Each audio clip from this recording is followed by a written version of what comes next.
Hello आंनि Facebook इउजार्स लोगो नोंथांमोन नोंथांनि फेसबुकआव पेजानो जा बा प्रफाइलानो जा अट'मेटिकलि फल'वारा बारायबायानो थागोन डेइलि नोंथांना फल'वारा इंक्रिज जाबाय थागोन। नोंगौ लोगोफोर बेयाव मोनसे सेटिं अन खालामना लानांगौ आरो जाय सेटिंखौ फेसबुकआ गावनो होखादों गावनो बे आपडेटखौ हरखादों जेरावनोखि जों बेयाव थांनानै मोनसे सेटिंसखौ अन खालामनानै लानांगौ अट'मेटिकलि नोंथांनि फल'वारा बारायबाय थागोन।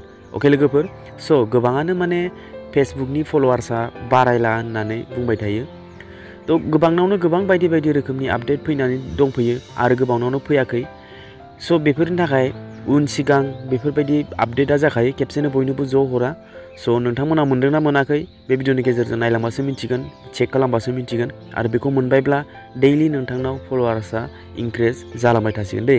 स' बियो आपडेटआ मा भिडिअखौ फार्स्टनिफ्राय लानानै जोबजासिम नायलांदो।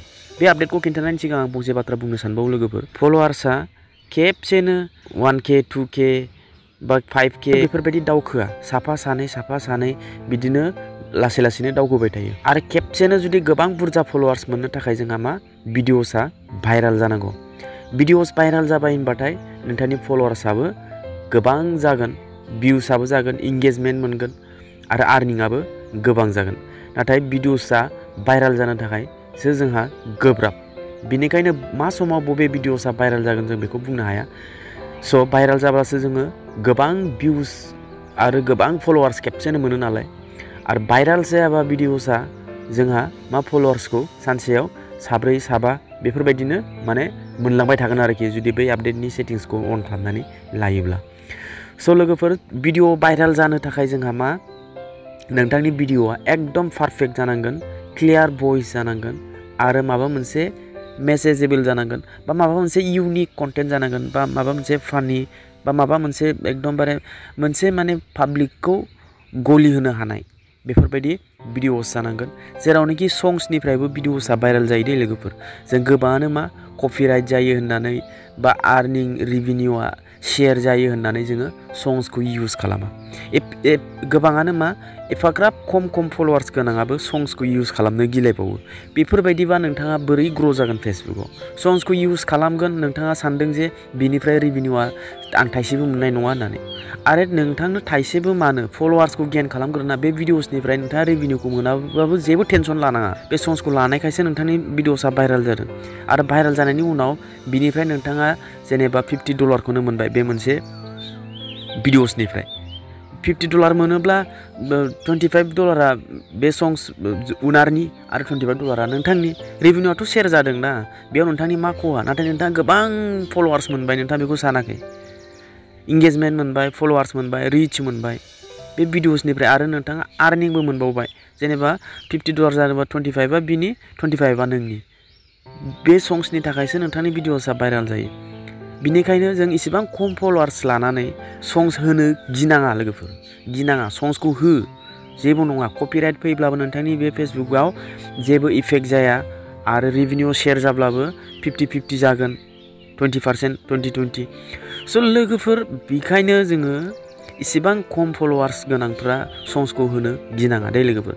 गोबां मिलियन माने हाजार फल'वार्स गोनांफ्रा मिलियन फल'वार्स गोनांफ्रानो बिसिनि खोथाया बेलेग आं बिनि संसखौ मा दरखार आंनि भिडिअसखौ ओरैबाबो नायखायो आं संसबो होआ बेफोरबायदि जोङो बुंनो साबजाथाव बा संसखौ जोङो लायालासिनो जोंहा जेबो टेनसन गैया संसखौ होआबाबो।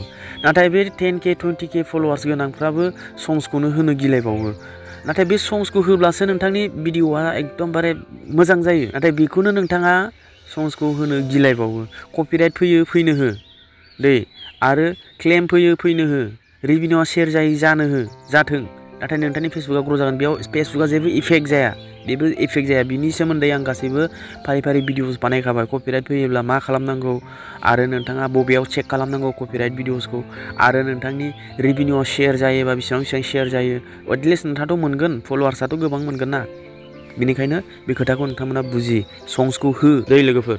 दानिया आं नोंथांनो खिन्थानोसै बे सेटिंसआ मा जुदि नोंथांनि भिडिअसआ भाइराल जायाखै आरो फल'वार्सबो नोंथाङा जुदि मोनथाराखै फैथाराखै अब्ला नोंथाङा बे सेटिंसखौ खालामनानै लादो लोगोफोर। बे आपडेटआ आंनि फेसबुकआव फैयाखै आरो आंनि फेसबुकआव फल'वार्सआ खम बा भिउसआ खम, मानो होनब्ला गुबुनखौ फोरोंनाय खिन्थानाय भिडिअसफोरखौ नाया, इन्ट्रेस्ट होआ दै। बेनिखायनो आंना बेफोरबायदि फेसबुकआ ग्र' जानो गोबां थान। नाथाय आंना ग्र' जायाखै होननानै जे नोंथांमोना नेगेटिभ सानगोन, जायना फेसबुकआ फल'वार्सआनो गैया, भिउसआनो गैया, बियो मा जोंनो नलेज होफैदों होननानै साननो हागौ। बिदि सानोब्ला बे नोंथांनि जोबोद गिदिर भुल जागोन लोगोफोर। मानो होनोब्ला जोंनि फेसबुकआनो जा बा इउटुब चेनेलानो जा माब्ला ग्र' जायो जागोन, खिन्थु जोङो नोंथांमोननो खोन्थालांबाय थागोन। नोंथांमोना नायो नाया, सोलोंनो हायो हाया, बे नोंथांमोननि खोथा। आंनि खामानिया बास बेनो, टेकनिकेलनि सोमोन्दै खिन्थानाय, बुजायनाय, बिनि सोमोन्दै आंनि भिडिअस नालाय आं बेखौनो लाबोबाय थागोन। ग्र' जायो जाया, भिउस फैयो फैया, साबस्क्राइबार फैयो फैया, फल'वार फैयो फैया, बे उननि बाथ्रा। नाथाय आं बेखौ साननानै आं खामानि मावाखै। बे नोंथांमोननि सायावसो, नोंथांमोना फल' खालामो खालामा, भिडिअखौ नायो नाया, बे नोंथांमोननि सायाव।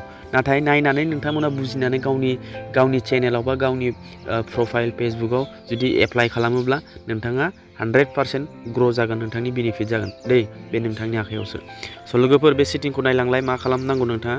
आंनि फेसबुकआवथ' बे आपडेटआ फैयाखै। स' आं सासे बिनानावनि नैबे निजुला मुसाहारि, स' 14K फल'वार्स जाबाय बिथांना।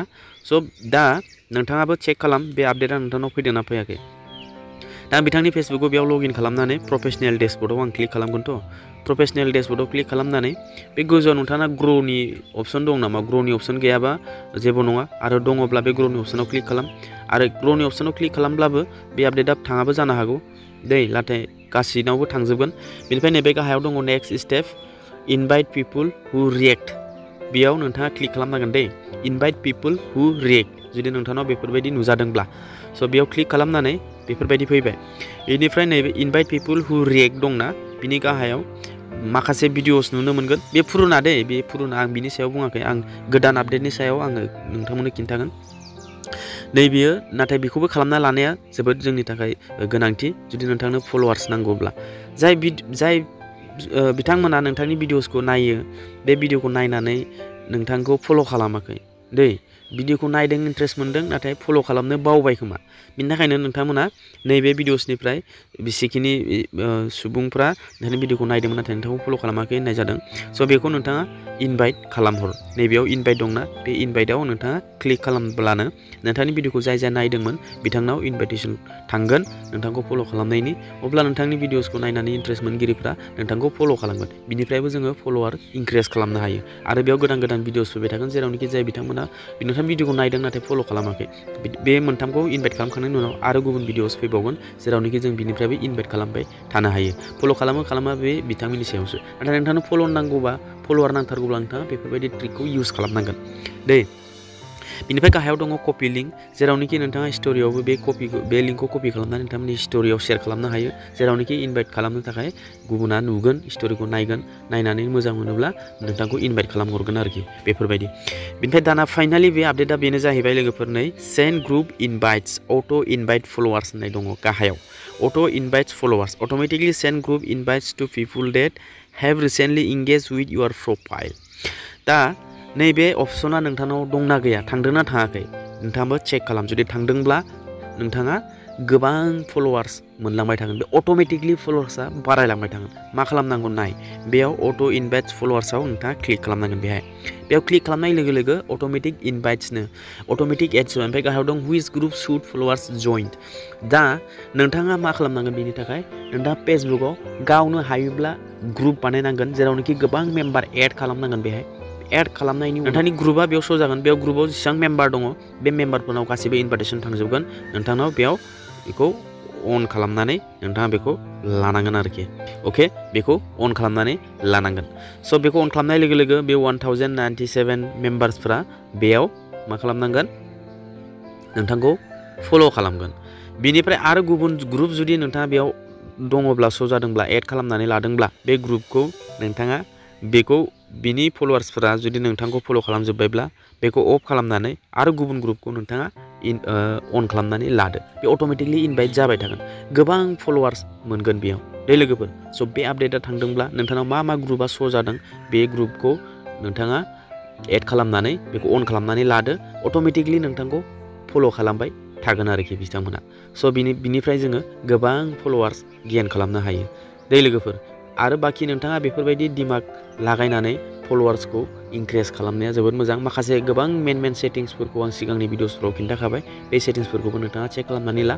गासैबो खामानिखौ नोंथाङा एक्टिभलि क्लियारलि मावनानै दोनखायोब्लासो नोंथाङा फेसबुकखौ ग्र' खालामनो हागोन आरो गोबां आर्निं खालामनो हागोन। दे लोगोफोर, भिडिअआ बेखिनियावनोमोन। भिडिअखौ मोजां मोनोबा लाइक खालामदो।